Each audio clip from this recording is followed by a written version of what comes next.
Hello everyone, welcome back to host-tune-perform.com. So today we will be covering the last chapter of the series, which is running JMeter in non-GUI mode and then fetching HTML report.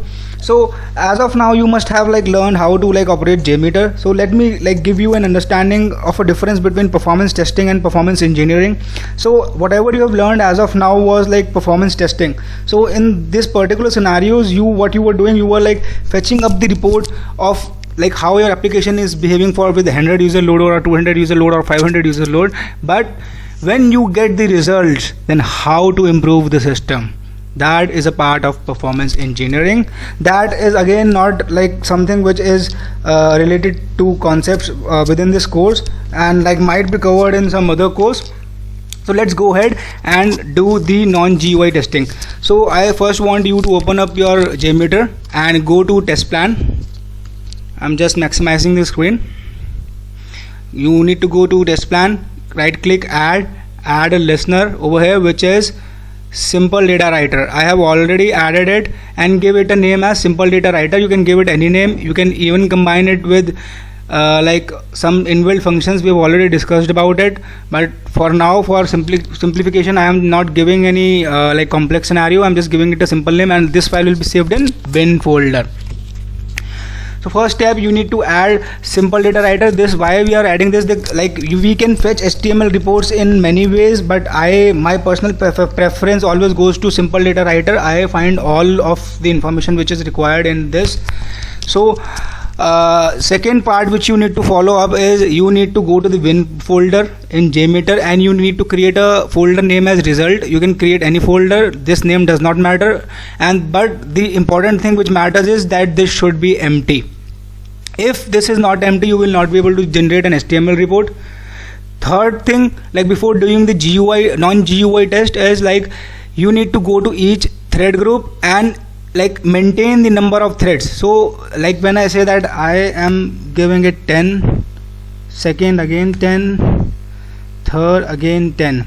So this means that I will be running of test of 30 users, and this is the ramp up period. What exactly is ramp up period? We have not covered this till now, so I will just give you a brief on this, what exactly is ramp up period. When I say I have 10 users load and then the ramp up period is 10 seconds, what does it mean? It means that every second a new user will be loaded, a new thread will be triggered. So after 10 seconds we can say that all the threads have been triggered, and then they are doing their iterations, which is the loop count. So obviously you can read all these concepts on internet. My main intention was to make sure that you are capable of working with JMeter. So we have already set up. I will not be doing a test of 30 users because I do not intend to take so much of time. I just need to show you how we do non-GUI test and how to fetch an HTML report. So I am doing a test of only 3 users. One user will be registering, second user will be booking a ticket, and third user will be seeing the itinerary. I have deleted all of the other users, then I am saving my test. So this is important. You need to save your test. If you do not save your test, that will not reflect in your non-GUI mode. So what is the difference between GUI and non-GUI? In GUI you can run it from this green button over here, but it puts up an extra load on the client machine. And in non-GUI mode, I'm just going and closing up the JMeter. You see that I do not have the JMeter now. This is my server and my JMX is on my desktop. Now the fourth thing which you want to do is go to your JMX, go to properties and just copy up this path. I say Control C. So this is placed on my desktop and I need to open a command prompt. I always prefer to open it in administrative mode, but you can open it anyhow you want. So I have opened up a command prompt. Then I need to go to the folder in which JMeter is kept. So my JMeter is on the desktop, but it can be in C drive for you, it can be in D drive for you. So wherever it is, you need to go over there. So for me it is on desktop. I go to desktop, then I say CD Apache and I press a tab. So tab is something which works for command prompt on Windows. So you just press tab and it will pick up the words, next words which it can find, and press enter. Now again go to bin. So in bin, after going to bin, you have to give a command. I will just show you. So you see this file over here, and there are a lot of commands over here which says that jmeter.sh and jmeter.bat. So these are actually not nothing but like this is if you see over here, we also have a like jmeter slash dash n dot cmd. So here in bin folder we have all the files which like run up the jmeter by command line. So you need to go to the bin folder. It is very necessary you go to the bin folder, or else you can set this path as a path variable in the environment variables of the system, which is always not recommended, because if you're running the test you can run it from the like jmeter bin folder. Why to make it public, right? So go to jmeter bin folder and say jmeter space slash dash n is for non-GUI test, dash t is for the JMX file. So my JMX file is on the desktop and its name is training.jmx. so before like I just press enter and start the test, I will just go to the bin folder and check if we have any CSV present over here. So if I check over here, I do not see any CSV present over here, so it means that I will not have to override it because I have not used the inbuilt functions. Second, this is the command for like giving JMeter run in non-GUI mode, and in this you can also have one thing called as /l and say that result dot JTL. So this is a JTL file. I never use it personally. I prefer simple data writer, which we have already like configured in our JMX now. So I am just removing it, but you can also use this. So it has its own purpose, and I am just pressing enter.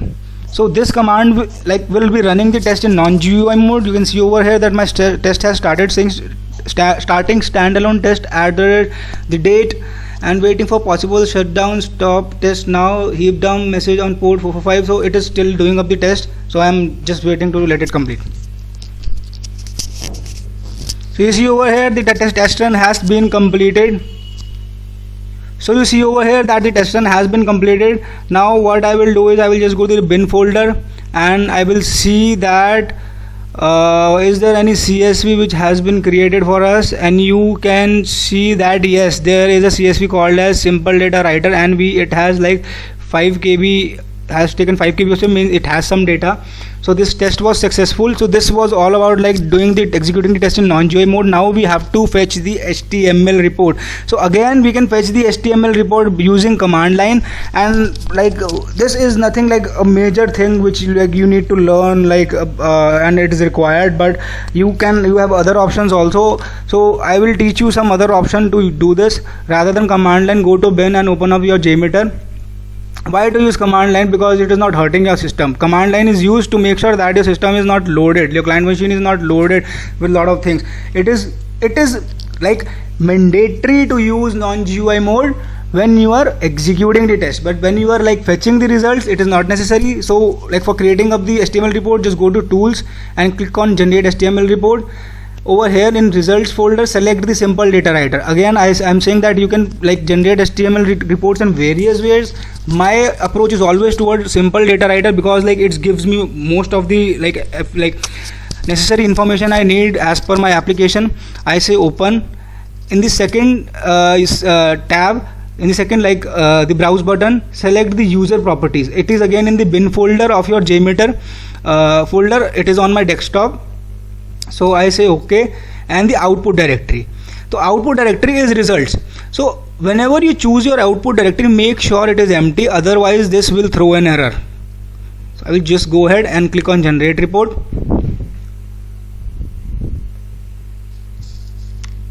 So my report has been generated.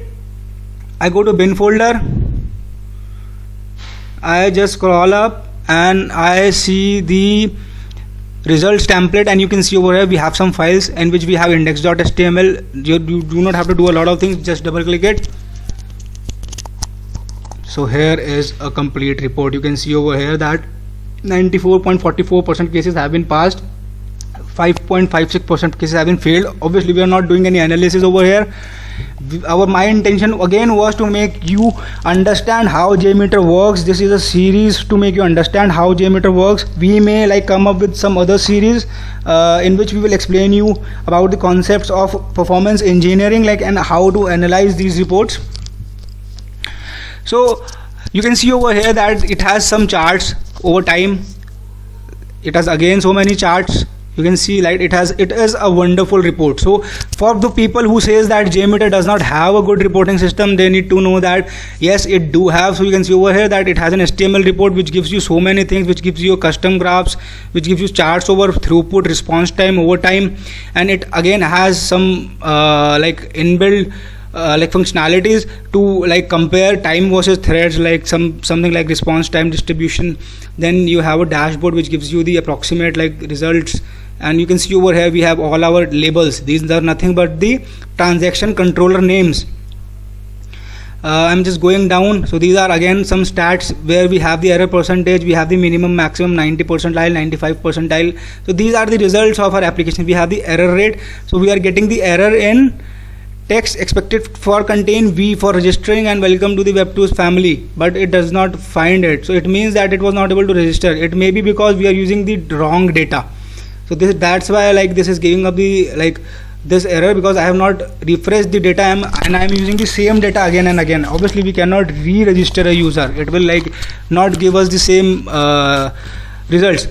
So this was all about like running JMeter in GUI, non-GUI mode, and then fetching up the HTML report. Hope I was able to explain you how to use JMeter in a good sense. And please subscribe and like our channel. We will be posting up more videos on WordPress development, then on Selenium development, and a lot more. Just like and subscribe, because your likes and subscribes motivates us. Thank you.